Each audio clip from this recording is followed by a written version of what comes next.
So what is up, bosses? It's your boy Boss Fatwod, and welcome to Step by Little Step. This, ladies and gentlemen, is a brand new, very short game that I thought I would leave for its own video, as apparently it is quite hard-hitting, but it seems to be a very cool game. I don't want to say any more, I don't want to really spoil what the game is, but there are two endings. It's kind of like a visual novel, but a really cool, thought-out one. I feel softness brush against my leg, followed by the familiar purr ringing in my ear. It takes all my power not to look down at the ball of fluff nuzzling against my leg. It was part of the deal after all. I could bring my beloved cat back to the realm of the living, but only if I could do so without turning back to look at her. Right. Take the first step. So the cat's dead. It is going to be quite the hike to reach the surface. I move slowly, hearing the little jingle of her bell collar echo under me with every step, as her third body waltzes between my legs. I trust that she is with me. Okay, we just need to trust she is actually there then. We can't make physical eye contact. Well, we can't make physical eye contact. We can't make eye contact with her, essentially. Another step, I make my way up the seemingly unending stairs. Satisfied with all the nuzzling, she falls back. It makes walking easier, but not being able to see her or feel her fur against my leg makes me anxious. Is she still following me? Oh, that would be horrible. She's behind me, I'm sure she is. I tentatively take another step forward, straining my ears listening to the jingling of her bells. Is she walking a little slower?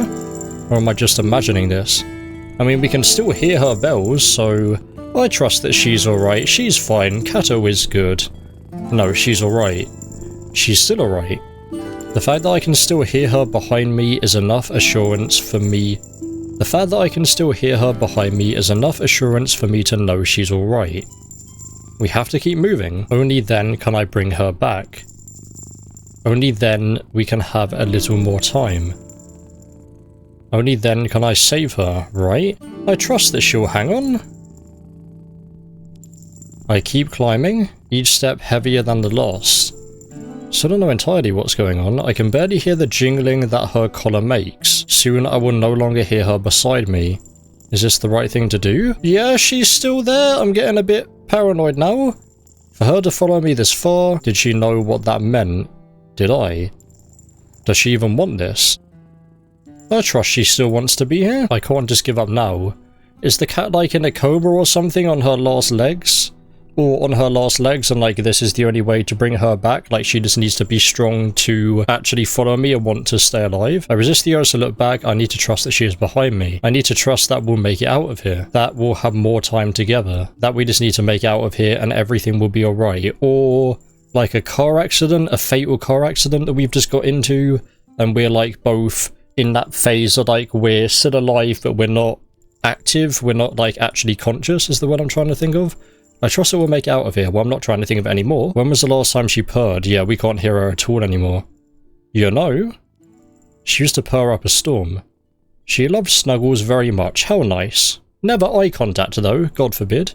She cried to be let in my room at night, where she'd climb up to my bed. She'd purr through the whole night. I trust that she still wants to be with me. I mean, with that knowledge, I imagine she does. As long as she's actually physically strong enough to. She's always been a playful yet gentle cat. She'd play with her claws tucked in, always careful not to bite me too hard. She still mews like a kitten. I guess I'd thought she'd stay that way forever. I trust that she wants to live. I mean, if it's old age, we don't have a choice, sadly. I never minded hand-feeding her. It was hard at first, but I'd find a way to give her food and water when she couldn't eat or drink anymore. I'd ground her food and feed her with a syringe when I needed to. She probably doesn't enjoy eating anymore at that state, but... Okay, let me actually save now, so then we can do the looking back when we can actually get to that point. But I trust that she trusts me. Hey, buddy. I'll take you to the gardens again next spring, when it's filled with birds and butterflies. There's no audio now in the game. You'll feel the cool breeze on your fur, and hopefully you'll feel good enough to purr again. So please, I trust you'll come with me. The problem is, like, if we just leave now, then that's it. At this point, I'm just being selfish, aren't I? Is it wrong of me to want a little more time? How do I know where to stop? How do I know what you want? How do I know when to end things? I want to trust you, little one, but the truth is, I've always known how this story would end. I loved you. so I will always choose to see you. I trust you, and as if I see you as you are now, I know I'll lose you. Looking away doesn't stop the flow of time. I'll lose you regardless, I know. I trust. You're tired, I know. I plead. I beg you. I beg, just a bit longer. And beg, just a little more time. And beg, just a bit longer. Look back. I look back defeated. Kato! You were always there behind me. Your face painless and relaxed, more relaxed than it's ever been in many years. You're in so much pain. Was I wrong to keep you by my side for this long? The guilt of keeping you by my side will haunt me for the rest of my life, but I know you'll forgive me. You always have. Kato, buddy, let's go. I hear the echoes of a purr as I watch as you disappear. I never really had a choice, did I? I had to look back. I had to. I looked back because I loved you. I loved you, so I had to learn to let you go. Thanks for trusting me, little one. I loved you very, very much. And there we go. But there is one other ending. I wonder what that's going to be then. Is it just simply turn around as soon as I can? So it seems like we choose to not, or we physically just cannot hear the cat anymore, but the cat is always there.